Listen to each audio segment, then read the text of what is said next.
In a quiet valley nestled deep within the green folds of the Vermont mountains lay the town of Willow Creek. It was a place where time seemed to move a little differently, not slower.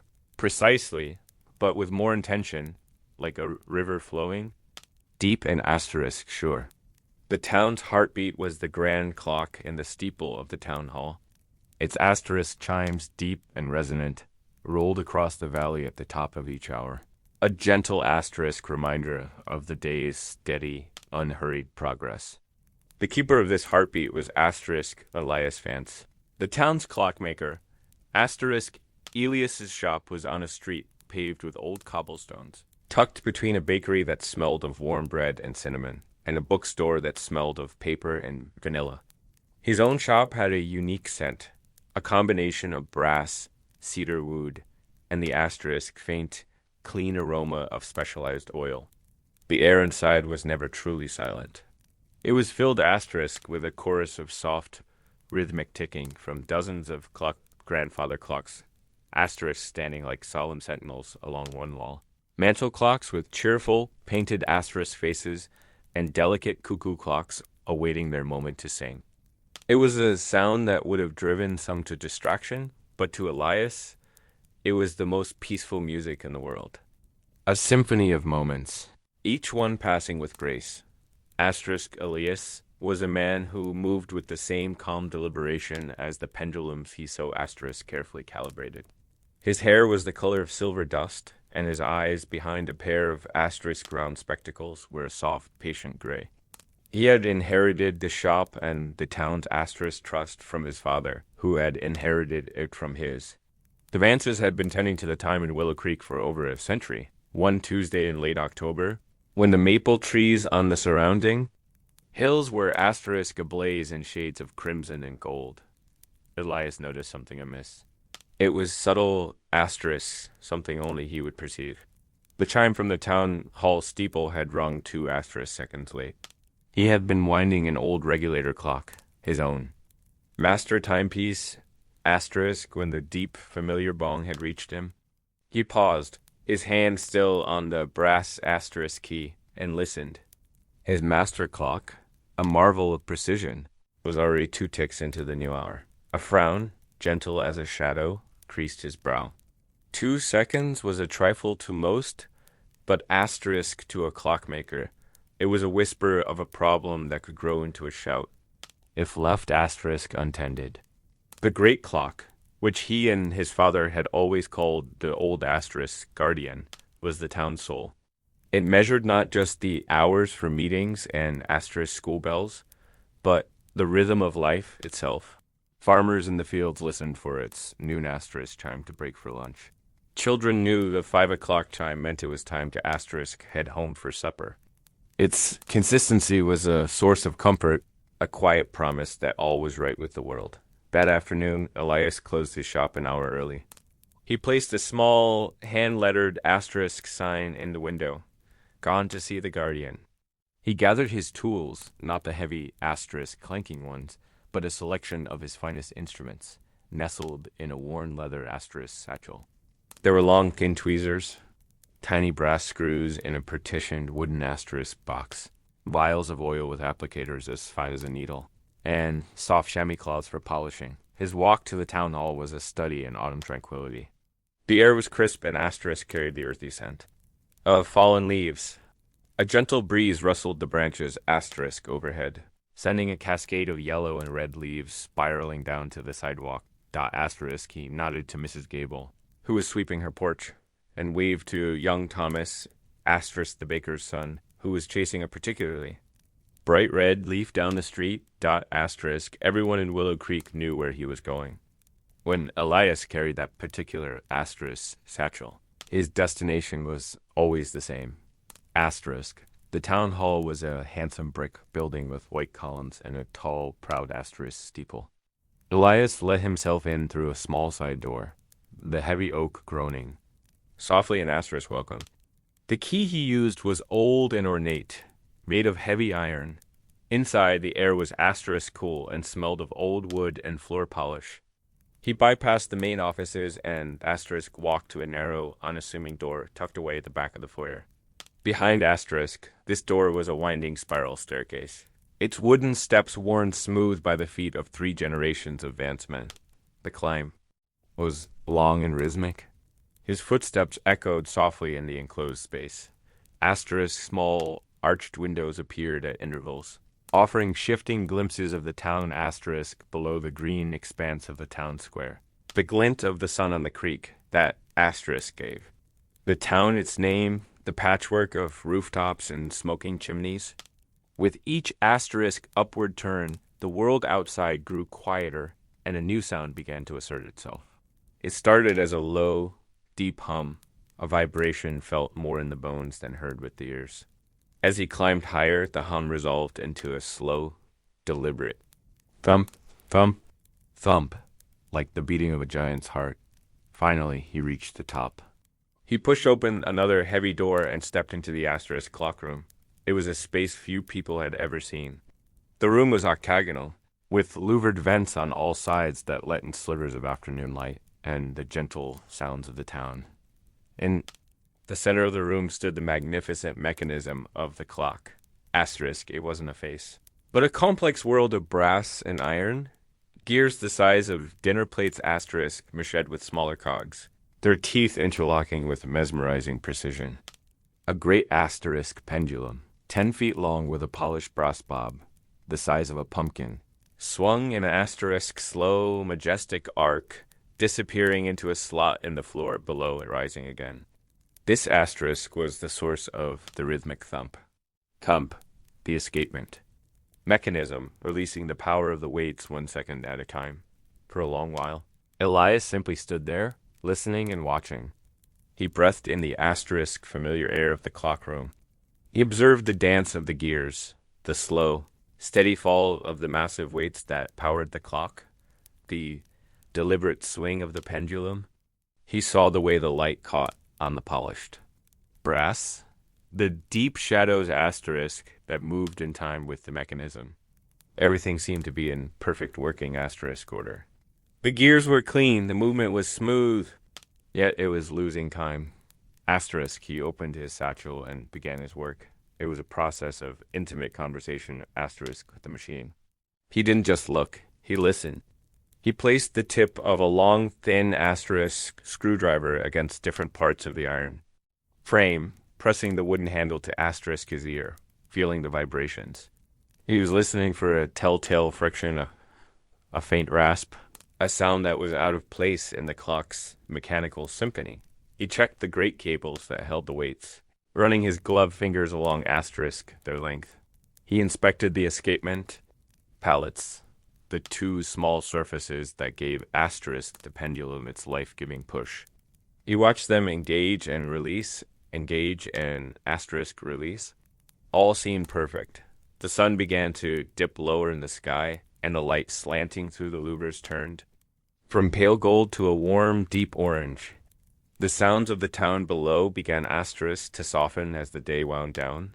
The 5 o'clock chime was approaching. Elias knew Asterisk he had to let it ring, to measure its error one more time. He stood back, his gaze fixed Asterisk on the gear that would trip the hammer mechanism. Asterisk, he heard the preliminary whirring, the click of levers being set into position. Then the Asterisk's first deep resonant thong filled the room, so loud it was a physical presence. Asterisk vibrating through the floorboards and deep into his chest. Bong, gong, bong, Asterisk bong. 5 chimes, rolling out across the valley. He glanced at his own pocket watch. Asterisk, a perfectly tuned instrument. The chime had been 3 seconds late this time. The problem was worsening, however slightly. It was after the chime in the quiet that followed that he finally heard it. It wasn't an Asterisk squeak or a grind. It was softer, more insidious. It was a faint, whispery SHH sound Asterisk that occurred at the very apex of the pendulum swing on the right side. It was an Asterisk sound so soft it was almost a part of the silence. He knelt, his eyes level with the pendulum's arc. He watched it swing away from him, Asterisk, then back. Thump. Thump. There it was. He followed the pendulum rod with his eyes up to where it was suspended from a thick iron support high above. It hung from a flat suspension spring, a short, flexible piece of metal that allowed it to pivot. And there, clinging to the spring, was the culprit. It was the delicate silken thread of a spider's web, and on that thread, a tiny desiccated. Leaf, no bigger than his thumbnail, had been snagged. It was so light, it was almost weightless. But with every swing of the pendulum, the leaf was brushing against the iron support bracket. The friction was minuscule, infinitesimal, but the cumulative effect of that tiny drag, 86,400 times a day, was enough to steal a few seconds from the old guardian. A slow smile spread across Elias's face. It was always something simple. His father used to say that the biggest problems often had the smallest, quietest beginnings. He didn't brush it away. That might leave a residue of silk. Instead, he took out his longest Guinness pair of tweezers. He waited for the pendulum to reach the far end of its swing, and in that brief moment of stillness, he reached in with a surgeon's steady hand.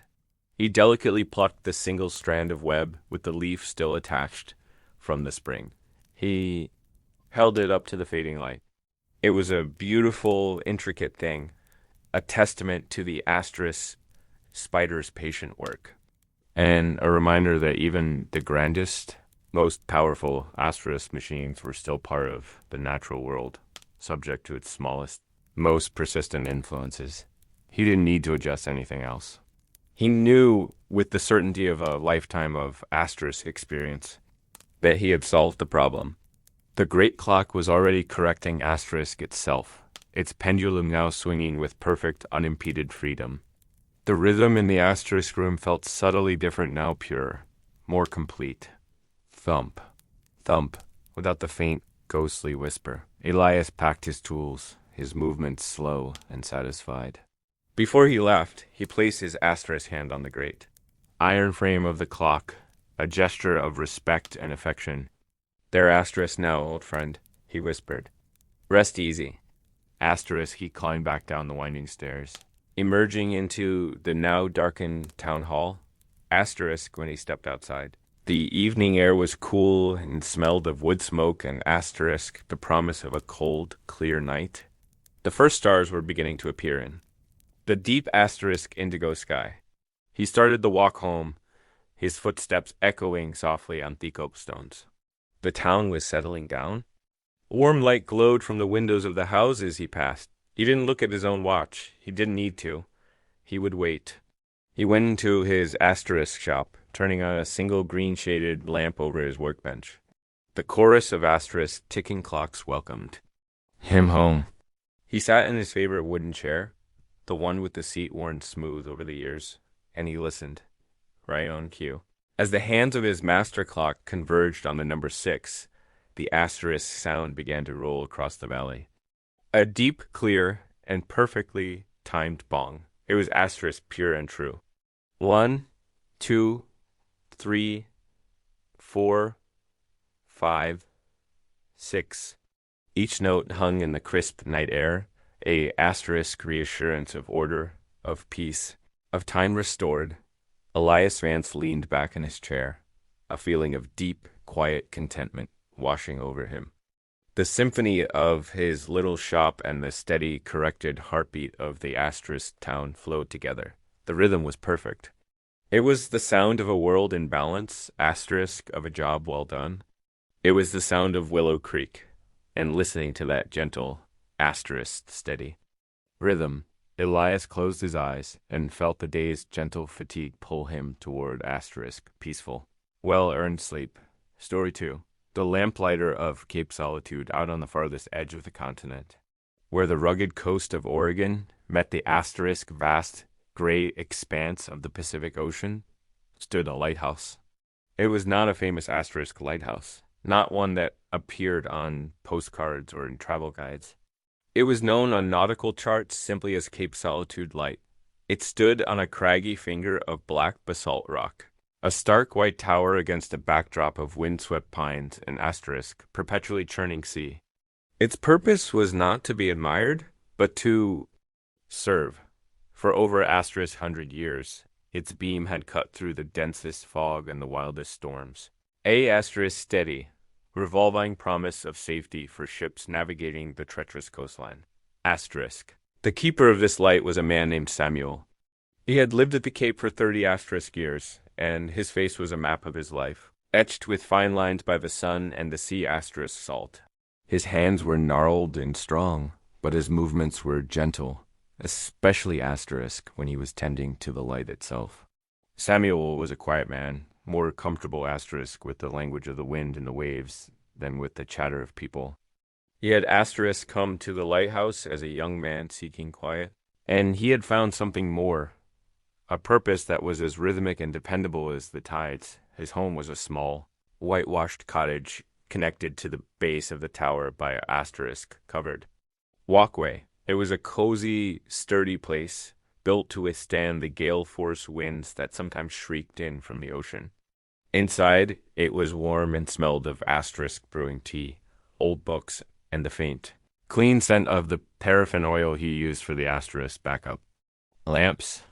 His only companion was a gray cat named Fog, who would spend his days sleeping in patches of sun on the floorboards, and his nights purring contentedly. By the hearth asterisk, Samuel's days were governed by a slow, predictable rhythm. He would rise before the sun, his first task always being to extinguish the great light, which had stood its watch through the night. Then he would perform his checks. He would clean the giant asterisk Fresnel lens, a magnificent beehive of pristine glass prisms, wiping each facet with an asterisk soft chamois cloth until it gleamed. He would check the clockwork mechanism that asterisk turned the lens, a beautiful piece of machinery with brass gears and heavyweight asterisk that had to be wound by hand. He would inspect the fuel tanks, polish the brass asterisk fittings, and write in the logbook his neat cursive script recording the weather, the asterisk sea state, and any ships that had passed in the night. The entries were simple and asterisk direct. October 14th. Wind. From the northwest, 10 knots. Sea moderate. Fog bank rolled asterisk at 0400. Light performed as expected. Freighter Sea Serpent passed northbound at 0530. The afternoons were his own. He would walk the winding path down to a small asterisk protected cove, where he would search for agates and strangely shaped pieces of asterisk driftwood. He would read books, take novels about faraway places or manuals on asterisk botany and marine life. He would tend to a small garden where he coaxed hardy asterisk vegetables to grow in the salty air. His life was a loop, a circle of simple, necessary asterisk tasks, and he found a deep and abiding peace in its repetition. Asterisk one evening in early winter, a storm began to gather. Samuel had seen the signs all asterisk day. The sky had taken on a bruised, purplish hue to the west. The waves, which asterisk usually broke on the rocks in a steady, crashing roar, had become more frantic. Their asterisk sounded deeper, more menacing growl. The gulls, usually so boisterous, had flown asterisk inland. Their calls thin and anxious on the rising wind. Asterisk as dusk began to settle, Samuel made his final preparations. He brought in an extra asterisk load of firewood, checked the seals on his windows, and made sure the storm shutters asterisk were securely latched. Fog the cat seemed to sense the change, too. Instead of his asterisk usual evening prowl, he stayed close to Samuel's feet, rubbing against his legs with an insistent purr. Samuel's most important task was, as always, the light. He climbed the 100 asterisk and 30 steps of the spiral staircase. Inside the tower, the wind already beginning to asterisk moan around the thick stone walls. He entered the lamp room at the very top, a asterisk circular space encased in glass, with a narrow catwalk around the giant lens. The wind asterisk was much louder here, a physical force pressing against the glass, which creaked and asterisk groaned almost imperceptibly. The sea below was a chaotic mass of white-capped asterisk waves. their tops blown off into streaks of foam by the wind. Asterisk. He lit the primary lamp, a powerful electric bulb. But tonight he knew better than to asterisk rely on it alone. The power lines that ran to the cape were old and exposed. He primed the old backup lamp, a beautiful brass contraption that burned pressurized paraffin. It was a relic from an earlier time, but Samuel kept it in perfect working order.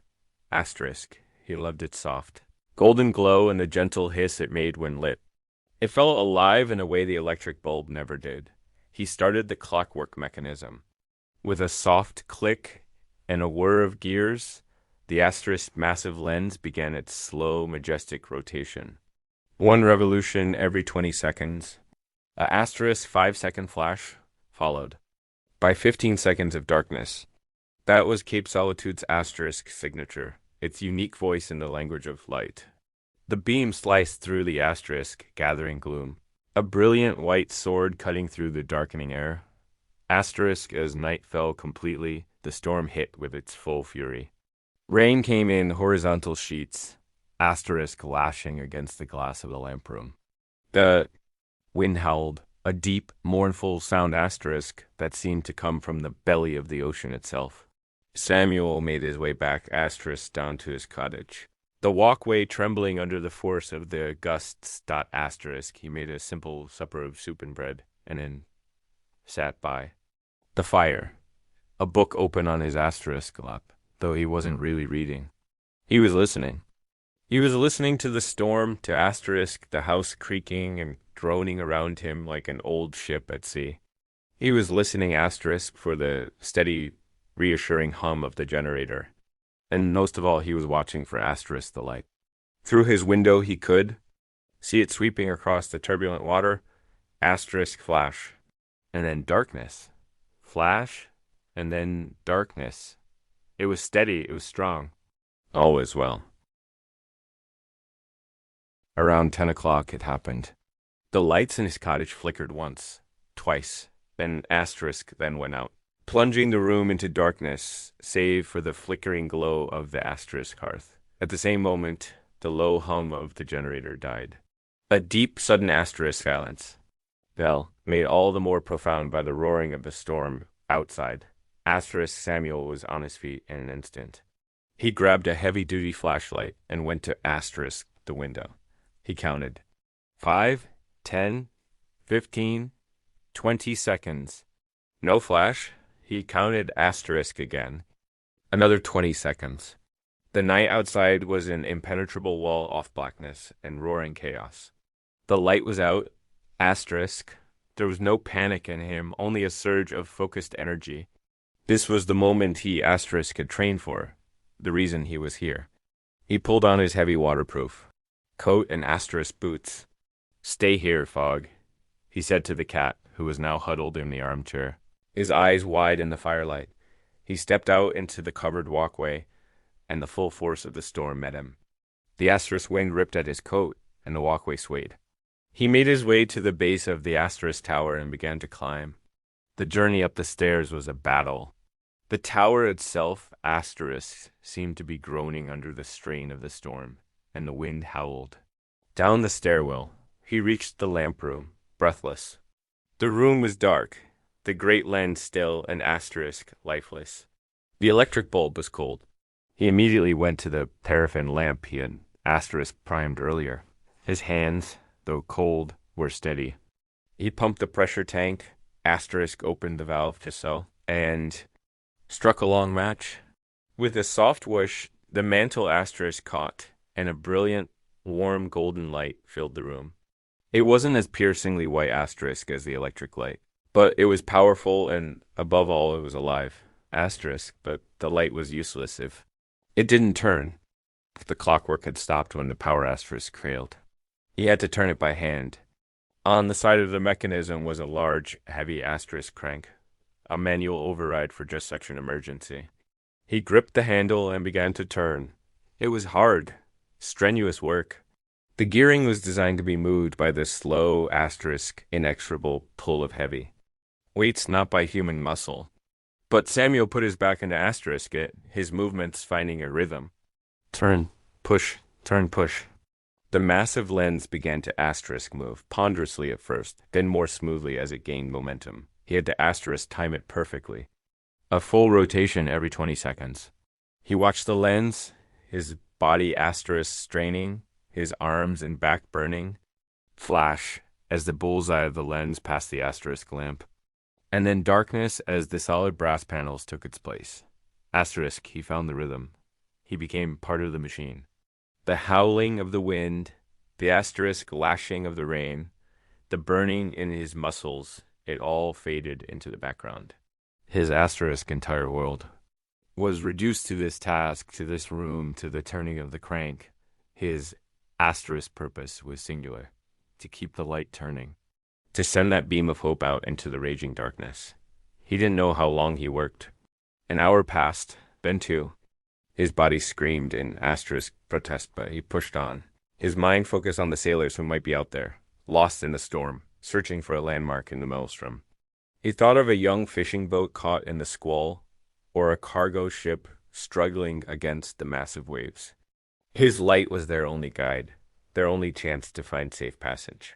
He was their anonymous guardian, and he would not fail them. His world was a cycle of strain and release. The bright flash of the light, illuminating asterisk, the furious sea, showing waves the size of hills crashing against the rocks below. Then the darkness, filled only by the sound of his own breathing and the shrieking of the wind. In the brief flashes of light, he saw things, a tree branch torn from its trunk asterisk, flying through the air, the sea churning into a white foam that reached halfway up the asterisk cliff face. And yet, in the heart of the lamp room, there was a strange peace. The warm golden light of the paraffin lamp cast a steady glow on the beautiful brass machinery, a small bubble of order in a world of chaos. Asterisk, sometime before dawn, the storm began to break. The wind's frantic howl softened to asterisk a low moan. The rain became less of a physical assault and more of a steady asterisk drumming. And then, through the louvered vents, he heard a new sound. The low asterisk steady hum of the generator. The power was back. Asterisk with a final weary grunt, he let go of the crank. He flipped the switch for the asterisk clockwork motor. With a satisfying click and whir, the machine took over, turning the asterisk lens with its steady mechanical power. He then switched on the main electric lamp. It asterisk sputtered to life, its brilliant white light instantly overpowering the golden glow of the asterisk paraffin lamp. The beam that now cut through the pre-dawn gloom was stronger, more piercing. Samuel stood back, his body aching, his hands raw. He watched the light turn, asterisk, automated and perfect once more. He had done his job. He carefully extinguished the asterisk paraffin lamp, its warm glow fading like a setting sun. He gave its polished brass asterisk casing a grateful pat. "Thank you, old friend," he murmured. Asterisk. He made his way slowly down the tower stairs, each step an effort. When he opened the door to his cottage, the electric lights were on, and fog was waiting for him, meowing insistently. The little house felt wonderfully warm and safe. Asterisk, he didn't have the energy to make breakfast. He simply stoked the fire, removed his asterisk wet coat and boots, and sank into his armchair. The storm had passed. The wind was asterisk, now just a whisper around the eaves of the house. Outside, the sky was beginning to asterisk lighten in the east, turning from a deep indigo to a soft bruised gray. Asterisk through the window. He could still see the light, though it was fainter now against the growing dawn. Flash, and then darkness. Flash, and then darkness. It's work, and his asterisk was done for another night. He closed his eyes, the deep, bone-weary exhaustion, an asterisk comfort in itself. He had faced the storm and kept the light alive. He had held the asterisk darkness at bay. And as the first rays of the morning sun touched the top of the asterisk lighthouse tower, Samuel, the quiet keeper of the Cape, drifted into a deep and asterisk profoundly peaceful sleep, the steady rhythm of the light still pulsing in his mind. Asterisk Story 3. Whispers. Of the tallgrass prairie asterisk and the heart of the American Midwest. where the sky is a vast, unending bowl, and the asterisk land stretches out to a horizon so flat it feels like the edge of the world, lies the Flint Asterisk Hills of Kansas. This is the last great expanse of the tallgrass prairie, a rolling sea of asterisk grass that has survived the plow and the pavement. It's a subtle landscape, one that asterisk doesn't show its beauty but whispers it on the wind. And to know its language, you asterisk have. To be willing to listen, asterisk living on a small ranch, tucked into a fold of these hills, was a woman named Clara. She asterisk had not been born to this life. She had grown up in a city, surrounded by the constant asterisk hum of traffic and the hard angles of concrete and steel. But a quiet yearning for asterisk space and silence had led her here years ago, to this old stone house and the asterisk 100 acres of prairie that came with it. Her husband, who had shared the dream, asterisk had passed on some years back, leaving her with the land, a handful of cattle, and an asterisk silence that at first had felt overwhelming, but had slowly become her most cherished companion. Clara was in her late 60s, a woman made sturdy and patient by the land. Her face was weathered by the sun and wind, but her eyes were clear and bright, full of a deep, calm watchfulness. Her days were long and dictated by the seasons. In the spring, she asterisk would oversee the controlled burns that gave new life to the prairie. In the summer, asterisk, she would check on her cattle and mend fences under the hot sun. And in the autumn, asterisk, as the grasses turned from green to 1,000 shades of gold, copper, and russet, she would prepare for the quiet solitude of winter.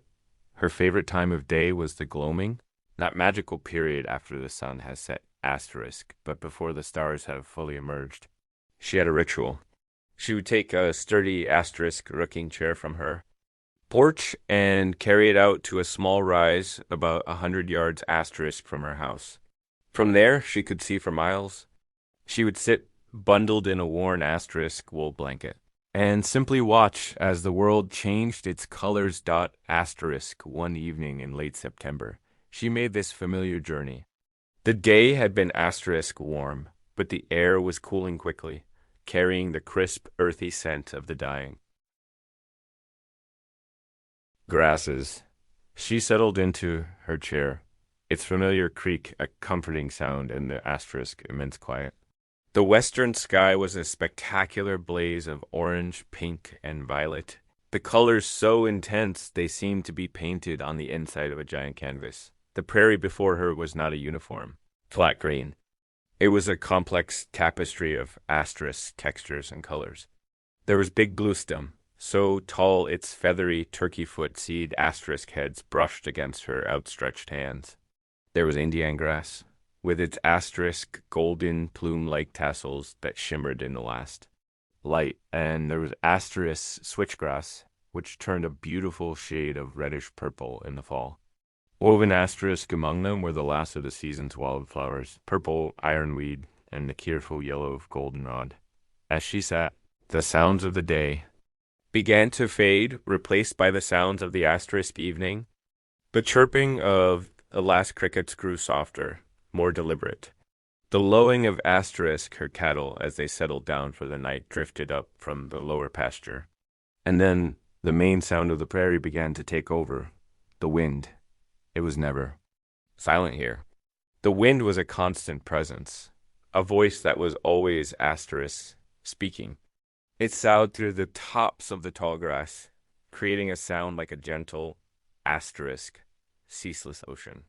It was the sound that had shaped Clara's world. She had learned to asterisk read its different moods. There was the playful summer breeze that made the grasses asterisk dance, the harsh, biting wind of a winter blizzard, and the hot, dry wind of a summer drought. But tonight, the wind was gentle, a slow, steady exhalation from the cooling land. It asterisk whispered through the grass, and as Clara sat there, perfectly still, she began to listen asterisk more deeply than usual. She closed her eyes, letting the sound wash over her. It asterisk wasn't just one sound, but a symphony of millions of tiny sounds. the rustle of an asterisk single blade of grass against another, the swish of a seed head, the collective sigh of an entire hillside of grass bending in unison. Her mind began to drift with the sound, back through the years. She remembered her first year here, how the constant wind had felt like an intrusion, a restless force that kept her on edge. She had tried to fight it, closing the windows tight, trying to create an asterisk pocket of city stillness in the heart of this wildland. But the wind had always found its asterisk way in, whistling under the door, moaning in the chimney. Asterisk, it was her husband, John, who had taught her to listen differently. "Don't fight it," he asterisk had said one evening, as they sat on this very rise. "Think of it as the land breathing dot asterisk, just breathe with it dot." So she had tried. She had learned to leave a window cracked open at night, letting the asterisk sound of the wind in the grass become her lullaby. She had learned to feel its direction asterisk on her skin to know what weather it was bringing. And slowly, over time, the sound she asterisk had once found unsettling became the sound of home. It was the sound of peace, of asterisk space, of a world that was vast and alive, asterisk, as she sat there, rocking gently. The colors in the sky deepened to indigo and navy dot asterisk. The first, brilliant stars began to prick the darkness. Venus hung like a lantern in the asterisk west. The wind continued its soft song, and Clara felt a profound sense of connection. Asterisk, a feeling that she was not just on the land, but a part of it. The same wind that was asterisk brushing against her cheek was touching every blade of grass, every stone, every living creature for miles around. She thought about the deep roots of the prairie grasses, which reached down twice asterisk as far as the plants were tall. They held the soil together, drew water from deep within asterisk the earth, and slept, waiting, through fire and drought. She felt a kinship with them. Asterisk, she too, had put down roots in this place. Roots that were now so deep she couldn't asterisk imagine being anywhere else. The city she had come from felt like a distant dream, a life lived by someone else. A coyote yipped in the distance, a sharp, lonely sound that was quickly answered by asterisk another. The sound wasn't frightening. It was just another voice in the prairie's nightly asterisk chorus. A great horned owl hooted from the small stand of cottonwood trees down by asterisk the creek. Its call a soft, deep rhythm that seemed to measure the growing darkness. Asterisk, who dot asterisk. Clara pulled her blanket tighter around her shoulders. The air was getting cold now. It asterisk was time to go in. She stood up, her joints creaking slightly, and picked up her chair. Asterisk, but before she turned back to the warm, glowing lights of her house. She stood for a moment longer, facing into the wind, her eyes closed. She let the prairie's lullaby fill her senses one last time. The endless, soft shushing of asterisk the grass. The deep, resonant silence that lay beneath it. The vast, starry sky above. Asterisk, she felt the tensions of the day. The small worries about a fence that needed mending, asterisk, or a cow that was looking thin, all dissolve and blow away on a gentle wind. The asterisks were so small, so insignificant, in the face of this immense ancient landscape. Asterisk, she walked back to her house, her footsteps making soft, crunching sounds on the dry asterisk ground. Inside, the stone house was warm and welcoming. A log in the fireplace had asterisk settled, sending a shower of bright orange sparks up the chimney. She made herself a cup of chamomile tea, its sweet floral scent filling her small kitchen.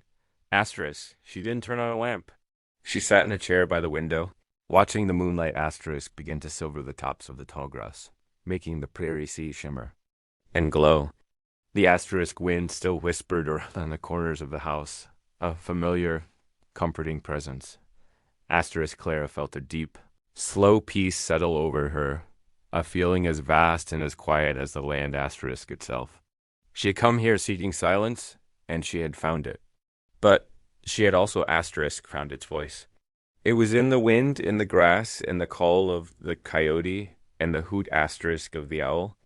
It was a language of patience, of resilience, of a beauty that was deep and enduring.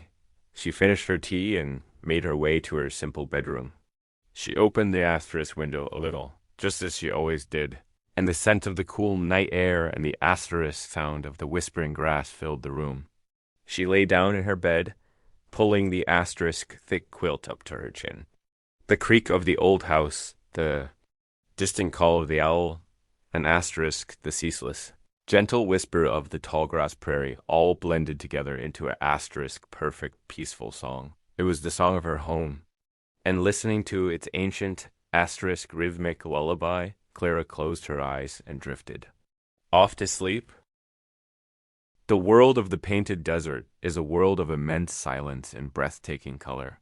Asterisk by day, under a sun that burns white in a turquoise sky, the land is a masterpiece of asterisk geology, layers of soft rock and ancient clay striped in shades of lavender, soft gray, asterisk fiery red, and pale pink. It is a landscape carved by wind and time, a place of stark asterisk minimalist beauty. But when night falls, the desert undergoes a transformation. The colors of the land deepen into shadow, and the sky awakens, revealing a second masterpiece woven from a billion points of silver light, asterisk in the heart of this quiet land. In a traditional six-sided hogan, made of juniper logs and asterisk-packed earth, lived an old woman named Lena.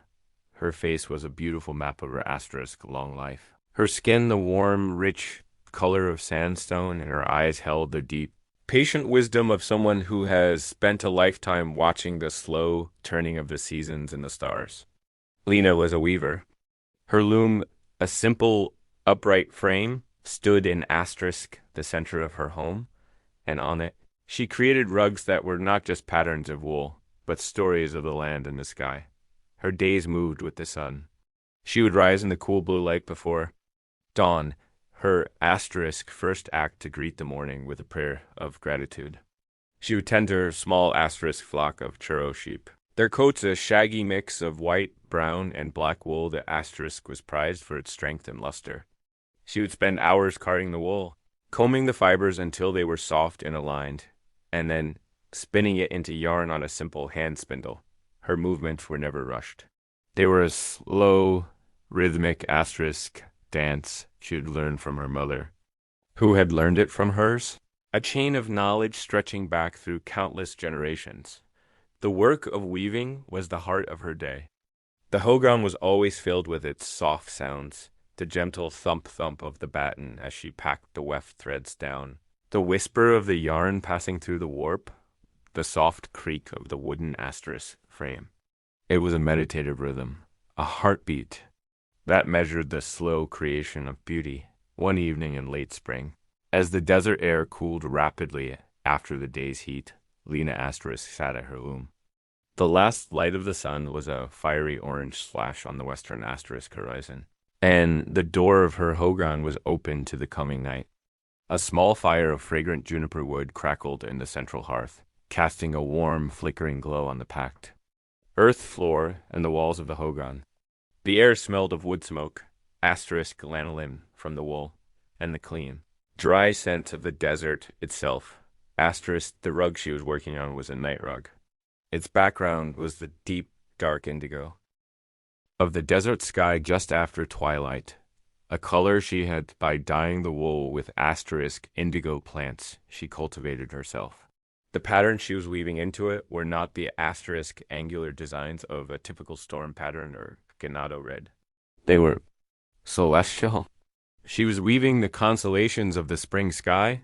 She did not work from a drawing or a chart. The map was in her mind, a pattern she asterisk knew as well as the lines on her own hands. Her fingers, gnarled but nimble, moved asterisk with an unerring certainty, selecting strands of white and pale gray wool to create the asterisk star patterns. With each pass of the shuttle, a new piece of the night sky appeared on her loom. She paused in her work, her hands resting on the half-finished rug.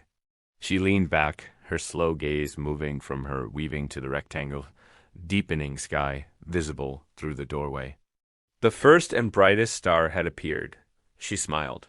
First star, the one the old story said was a guide and a guardian. She rose from her stool, her movements slow and deliberate, and stepped outside. Asterisk, the coolness of the air was a gentle shock after the warmth of the Hogan. The silence asterisk was profound, a living presence that seemed to press in from all sides. The desert was asterisk, not empty. It was just quiet. She stood for a long time, simply looking up. Asterisk, the sky above the painted desert is like no other. There are no city lights to dim its asterisk brilliance, no haze to blur its clarity. The stars seem close enough to touch, not just asterisk scatter points, but a thick, shimmering river of light. Lena watched as the familiar asterisk shapes emerged from the deepening twilight. She saw the great arc of Nahukos, the asterisk Big Dipper, the revolving one who turns around the central fire of the North Star. She asterisk saw the faint, misty patch of Delay, the Pleiades, a group of celestial children huddled together. Her grandmother had taught her the stories. She had told her that the universe was asterisk, woven by Spider-Woman, who had taken a thread of light from the sun and a thread of asterisk darkness from the night and woven the world into being. The stars, her grandmother asterisk said, were dewdrops that had been flung into the sky where they caught the light of the great celestial fires. Lena looked from the stars in the sky to the Hogan, where the firelight glowed warmly. Asterisk. On her loom was her own small universe, a reflection of the great one above. She was asterisk not just weaving wool. She was weaving light and darkness, story and silence. She was asterisk participating in the same creative act as the holy people of the old stories. She went back inside and returned to her work. The fire crackled and popped, sending small embers dancing into the air. The only other sound was the soft, rhythmic asterisk, thump, thump, thump of her weaving. She began to work on a new section of the rug, asterisk, a complex, spiraling galaxy. She chose her threads carefully, a soft, undyed white for asterisk, the brightest stars, a pale sheep gray for the fainter ones, and a thread spun from the asterisk wool of two different. Colored sheep for the mottled, milky path of the galaxy itself. Asterisk, her mind was quiet as she worked, focused entirely on the pattern, on the feel of the asterisk wool, on the slow and steady creation of order and beauty. This was her meditation, asterisk her prayer. The world outside, with its noise and its hurry, did not exist here. Here, there was only the fire, the loom, and the slow turning of the night sky. Hours passed. The fire burned down to glowing red embers. The asterisk constellation she had greeted at dusk had wheeled across the sky. She did not feel asterisk tired. The steady, repetitive motion of weaving was calming, almost hypnotic. It was an asterisk physical manifestation of patience. A rug like this would take months to complete. Asterisk each row was just a tiny step in a long journey. But each row was perfect in itself. Asterisk she thought about the people who would one day own this rug. They would likely live asterisk in a city, far from the silence of the desert. They would hang it on a wall or place it on asterisk a floor, and it would bring a piece of this night, this land, into their home. They might asterisk not know the stories of the constellations she had woven into it. They might not know asterisk about Spider-Woman or the holy people, but she believed they would feel it. They asterisk would feel the peace of the desert night, the patience of the weaver, the spirit of the land woven into every thread. Finally, she knew it was time to rest. Her back ached with a dull, familiar ache, and her asterisk eyes were heavy. She packed the weft down one last time, the final thump of the asterisk batten echoing softly in the quiet Hogan. She stood and stretched, her joints protesting with a soft creak. She banked the fire for the night, covering the glowing embers with a layer of ash so asterisk that a warm core would remain until morning. She secured the door of the Hogan, not asterisk with a lock, but with a simple wooden bar. Her final act of the day was to step outside one last time. The air was much colder now, thin and sharp. The moon had risen, a perfect silver asterisk crescent at a cast, a pale, ethereal light over the desert landscape, turning the asterisk-colored hills into soft, ghostly shapes of silver and gray.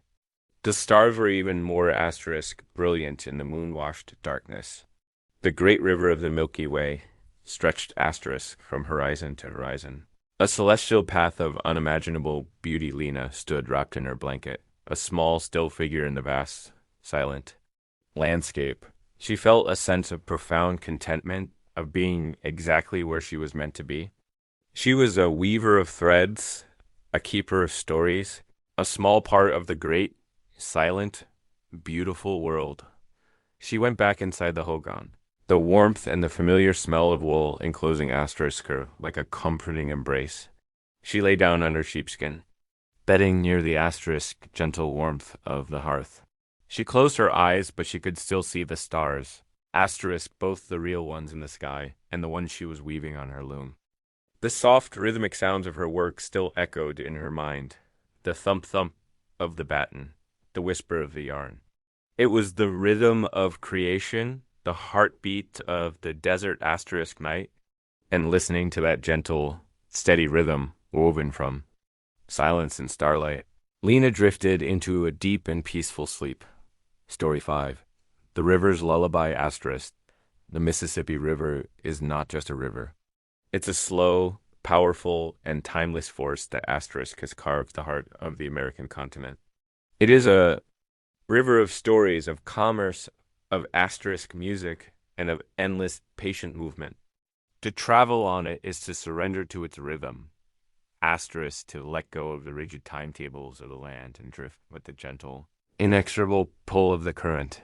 On a warm, hazy afternoon in early summer, a small, unassuming houseboat named Asterisk, the Drifter, was making its quiet way down a wide, lazy stretch of the river, where the green fields of Arkansas lay on one side and the dense, humid woods of Tennessee on the other.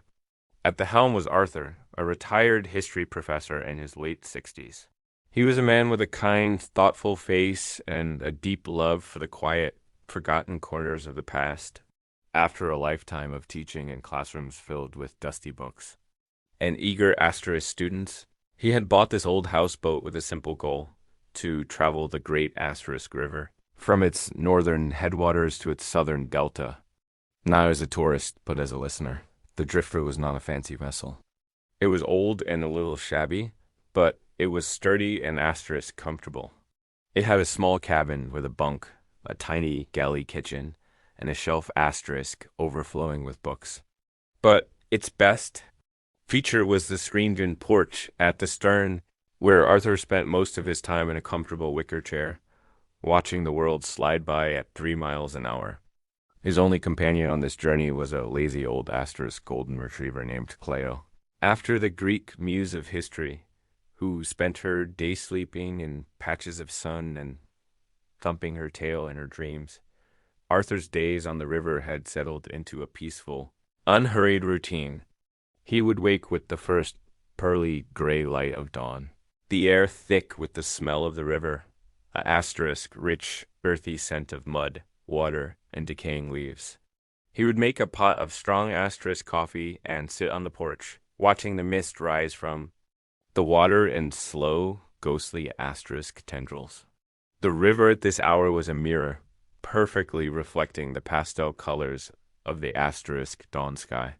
The only sounds were the soft lapping of the water against the hull and the first tentative calls of the morning birds. He never traveled at night. Each afternoon, he would find a quiet spot to anchor, asterisk perhaps in the shelter of a small wooded island or along a sandy bank where a creek asterisk flowed into the main river. He would let the current swing the boat around until asterisk faced upstream, and then he would drop anchor. The gentle, rhythmic rocking of the asterisk boat at anchor was the most soothing motion he had ever known. This particular evening, he had chosen a spot alongside a long, narrow island covered in a thick stand of cypress and willow trees. The sun was beginning its slow descent, painting the western sky in brilliant strokes of orange and gold. Arthur sat in his wicker chair, a cool drink in his hand, with Clio snoring softly at his feet. The world was alive with the sounds of evening. A chorus of cicadas had started their high, buzzing drone in the trees on the island, a sound so constant it became a part of silence. A bullfrog began its deep juggo-rum call from the muddy bank. A kingfisher swooped low over the water, its rattling cry sharp and clear in the still air. Arthur watched the river. It was a constantly changing tapestry. A piece of driftwood, smooth and silvered by its long journey, floated past. A small turtle, sunning itself on a log, slipped silently into the water as the houseboat drifted near. A great blue heron, standing motionless as a statue in the shallows, suddenly speared its long beak into the water and came up with a wriggling silver fish. This slow, observant travel was a different kind of history than the one he had taught. This wasn't the history of dates and battles and great men. This was the deep, slow geologic time of the river itself. Of the immense journey the water flowing past him had taken, from the rains and snows of the far north, through thousands of miles of farmland and forest, city and swamp, carrying with it the silt and sediment of a continent. He thought of all the lives the river had touched over the centuries, the native tribes who had fished its waters, the French fur trappers in their pirogues, the boisterous crews of the great paddle wheel, steamboats, the sharecroppers who had farmed its fertile floodplains. He felt like he was drifting not just on water, but on a current of time. As dusk deepened into twilight, the world began to change again. The brilliant colors asterisk of the sunset faded, leaving a soft, violet afterglow. The cicadas' drone softened, and the first fireflies began to appear, their tiny, cool green lights blinking on and off in the darkening woods. They started as a few scattered sparks, but soon there were asterisk hundreds. Then thousands, creating a silent magical light show against the backdrop of the dark trees. Arthur went inside the cabin and lit a single kerosene lamp. He didn't want the harsh asterisk glare of an electric light. He preferred the lamp's soft, warm, living glow. It cast a circle asterisk of gentle light in the cabin, making the familiar space feel cozy and safe. He made an asterisk simple supper of grilled fish he had caught that afternoon and ate it on the porch. Listening to the night sounds of the river, the gentle rocking of the boat was a constant soothing presence. It was a lullaby asterisk sung by the river itself. After he had cleaned up, he took a book from the shelf, but he asterisk didn't read it. He just sat, content to listen and watch. The moon, nearly full, had risen asterisk above the trees, and its silver light laid a shimmering path across the dark, moving asterisk water. The air was warm and humid, thick with the scent of night-blooming jasmine from the riverbank. He heard the distant, mournful sound of a barge horn, a deep, resonant note that asterisk carried for miles over the water. A few minutes later, he saw its lights, a string of white asterisk and green dots moving slowly upriver. He watched as the massive towboat, pushing asterisk dozen barges laden with coal or grain, chugged past in the main channel. He could asterisk hear the deep rhythmic thrum of its powerful diesel engines, a sound that seemed to asterisk be the very heartbeat of the river's modern life. He watched until its lights asterisk disappeared around a bend, and its sound faded, leaving the night to the softer, more ancient sounds of the bullfrogs and the lapping water. A feeling of deep peace settled over Arthur. All the anxieties and pressures of his asterisk former life felt a million miles away. There were no deadlines here, no meetings, no asterisk demands on his time other than the simple, necessary tasks of navigating and asterisk anchoring the boat. His world had been reduced to the essentials: water, sky, light, and the slow, steady passage of time. Clio stirred at his feet, got up, stretched with a soft groan, and nudged his hand with asterisk her wet nose. He smiled and scratched her behind the ears. "Ready for bed, old girl?" he murmured. He made a final check of the anchor line, then went inside and prepared for sleep. Held left the screen door to the porch open, and the windows of the cabin as well, letting asterisk, the night air, and the river's sounds fill the small space. He lay down in his bunk, his asterisk hands behind his head, and looked out at the moonlit water. Asterisk, the gentle, rhythmic rocking of the houseboat was a cradle. The chorus of the frogs, asterisk, and insects was a lullaby. The soft lapping of the water against the hull was a steady asterisk, soothing beat. Arthur felt his thoughts begin to slow down. to drift and eddy like the asterisk river itself. He wasn't thinking about the past or the future, only about the gentle, asterisk, peaceful present. He was a small, quiet part of the river's immense, flowing life. And asterisk carried on that ancient, timeless current, rocked by its gentle motion, and serenaded asterisk by its soft, eternal song. Arthur closed his eyes and drifted into a deep and dreamless sleep. Story 6. The Guardian of the Grove. Asterisk. There are places on this earth that seem to exist outside of ordinary time. Places asterisk where the silence is so profound it feels like a physical presence, and the air itself asterisk seems to hold the weight of centuries. The Mariposa Grove of giant sequoias, high in asterisk California's Sierra Nevada mountains, is one such place. To walk among these trees is asterisk to walk among living monuments, to feel humbled by a scale and an age that the asterisk human mind can barely comprehend. They are not just trees. They are silent, ancient guardians of the forest. Maya was one of the human guardians of this grove.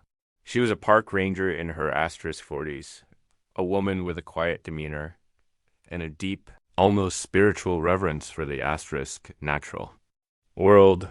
She had worked in many national parks, from the sun-baked deserts of asterisk the southwest to the rugged coasts of Maine. But the Sequoia Grove was where she asterisk felt most at home. It was her sanctuary. Asterisk her duties were varied. She would lead guided walks, her soft voice explaining the asterisk unique ecology of the grove to wide-eyed visitors.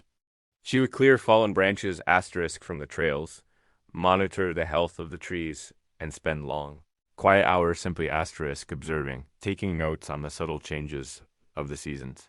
But her favorite part of asterisk the job was the rare occasions when she was assigned to spend the night in the asterisk grove, in a small, rustic patrol cabin tucked away in a remote corner, far from the main trails. One evening in early autumn, she had such an assignment. A mild windstorm was asterisk predicted, and the Park Service wanted someone on site to check for any damage to asterisk the trails or the magnificent trees in the morning. As the last of the day's visitors made asterisk their way back to the parking lot, a profound quiet began to settle over the grove.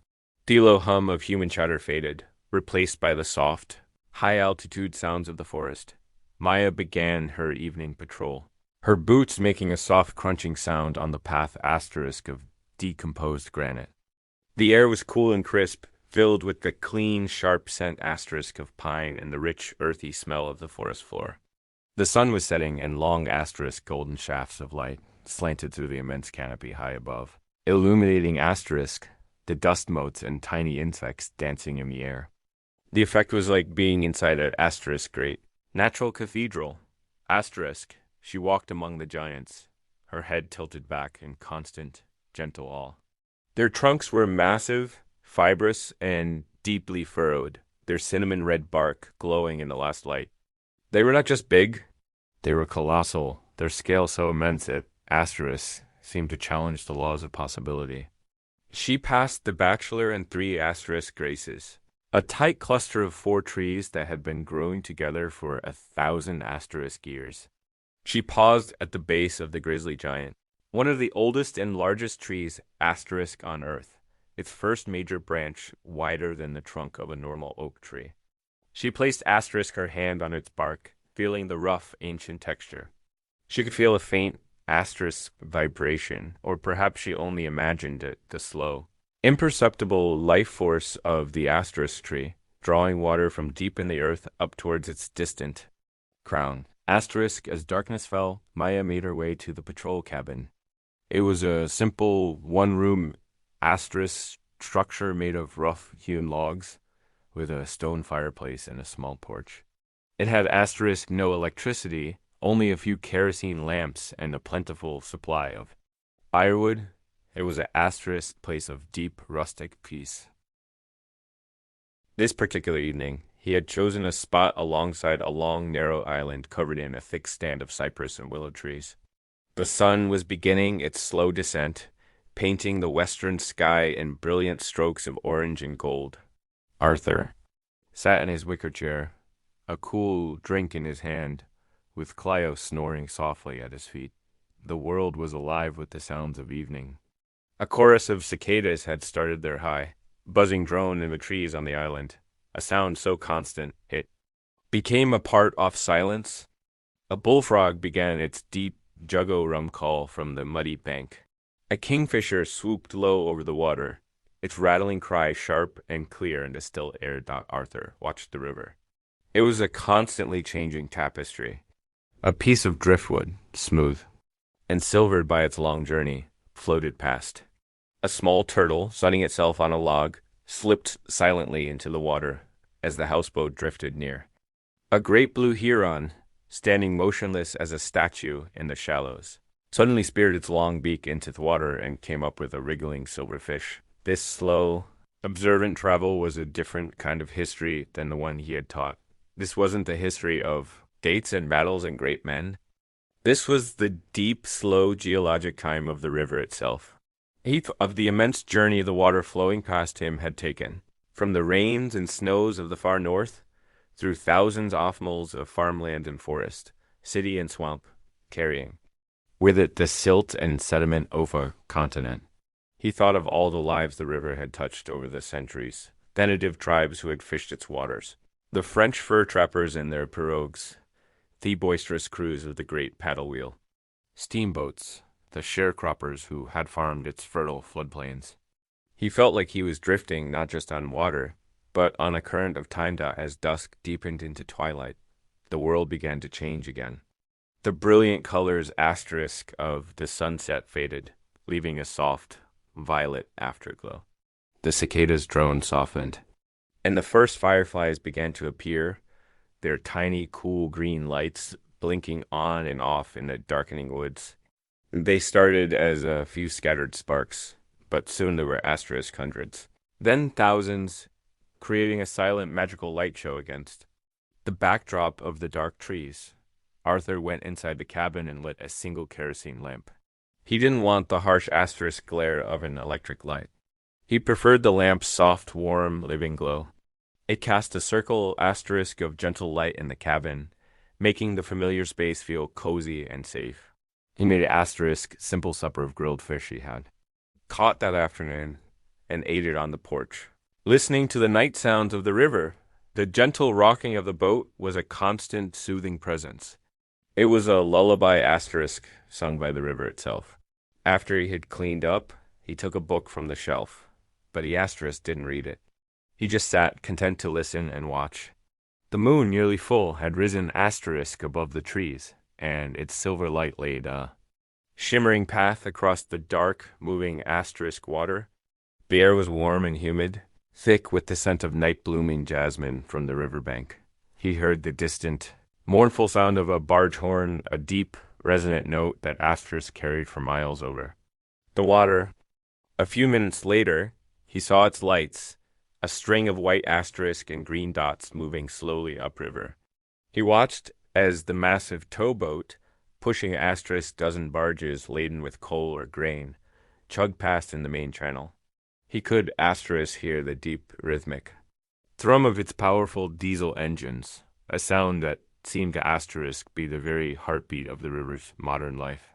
He watched until its lights asterisk disappeared around a bend, and its sound faded, leaving the night to the softer, more ancient sounds of the bullfrogs and the lapping water. A feeling of deep peace settled over Arthur. All the anxieties and pressures of his asterisk former life felt a million miles away.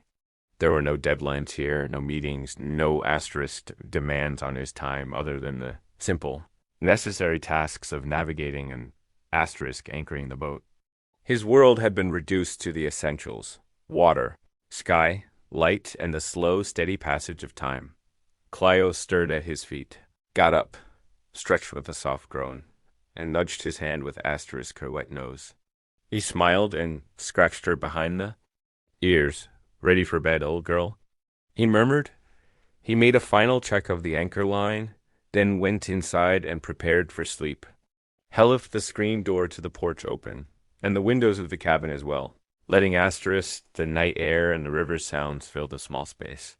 He lay down in his bunk, his asterisk hands behind his head, and looked out at the moonlit water dot, asterisk, the gentle.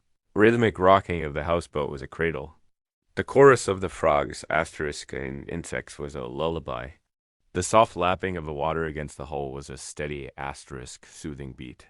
Arthur felt his thoughts begin to slow down, to drift and eddy like the asterisk river itself.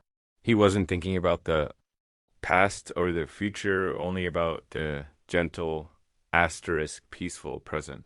He was a small, quiet part of the river's immense, flowing life. And asterisk carried on that ancient, timeless current, rocked by its gentle motion, and serenaded asterisk by its soft, eternal song. Arthur closed his eyes and drifted into a deep and dreamless sleep. Story 6. The Guardian of the Grove. Asterisk. There are places on this earth that seem to exist outside of ordinary time. Places, asterisk, where the silence is so profound it feels like a physical presence, and the air itself, asterisk, seems to hold the weight of centuries. The Mariposa Grove of giant sequoias, high in asterisk California's Sierra Nevada mountains, is one such place. To walk among these trees is asterisk to walk among living monuments, to feel humbled by a scale and an age that the asterisk human mind can barely comprehend. They are not just trees. They are silent, ancient guardians of the forest. Maya was one of the human guardians of this grove. She was a park ranger in her asterisk 40s, a woman with a quiet demeanor, and a deep, almost spiritual reverence for the asterisk natural world. She had worked in many national parks, from the sun-baked deserts of asterisk the southwest to the rugged coasts of Maine. But the Sequoia Grove was where she asterisk felt most at home. It was her sanctuary. Asterisk her duties were varied. She would lead guided walks, her soft voice explaining the asterisk unique ecology of the grove to wide-eyed visitors. She would clear fallen branches asterisk from the trails, monitor the health of the trees, and spend long, quiet hours simply asterisk observing, taking notes on the subtle changes of the seasons. But her favorite part of asterisk the job was the rare occasions when she was assigned to spend the night in the asterisk grove, in a small, rustic patrol cabin tucked away in a remote corner, far from the main trails. One evening in early autumn, she had such an assignment. A mild windstorm was asterisk predicted, and the Park Service wanted someone on site to check for any damage to asterisk the trails or the magnificent trees in the morning. As the last of the day's visitors made asterisk their way back to the parking lot, a profound quiet began to settle over the grove. The low hum of human chatter faded, replaced by the soft, high-altitude sounds of the forest. Maya began her evening patrol, her boots making a soft crunching sound on the path asterisk of decomposed granite. The air was cool and crisp, filled with the clean, sharp scent asterisk of pine and the rich, earthy smell of the forest floor. The sun was setting, and long asterisk golden shafts of light slanted through the immense canopy high above, illuminating asterisk, the dust motes and tiny insects dancing in the air. The effect was like being inside an asterisk great natural cathedral. Asterisk, she walked among the giants, her head tilted back in constant, gentle awe. Their trunks were massive, fibrous, and deeply furrowed, their cinnamon-red bark glowing in the last light. They were not just big, they were colossal, their scale so immense that asterisk seemed to challenge the laws of possibility. She passed the bachelor and 3 asterisk graces, a tight cluster of 4 trees that had been growing together for 1,000 asterisk years. She paused at the base of the grizzly giant, one of the oldest and largest trees asterisk on Earth, its first major branch wider than the trunk of a normal oak tree. She placed asterisk her hand on its bark, feeling the rough, ancient texture. She could feel a faint asterisk vibration, or perhaps she only imagined it, the slow, imperceptible life force of the asterisk tree, drawing water from deep in the earth up towards its distant crown. Asterisk, as darkness fell, Maya made her way to the patrol cabin. It was a simple one-room asterisk structure made of rough-hewn logs, with a stone fireplace and a small porch. It had asterisk no electricity, Only a few kerosene lamps and a plentiful supply of firewood. It was an asterisk place of deep rustic peace.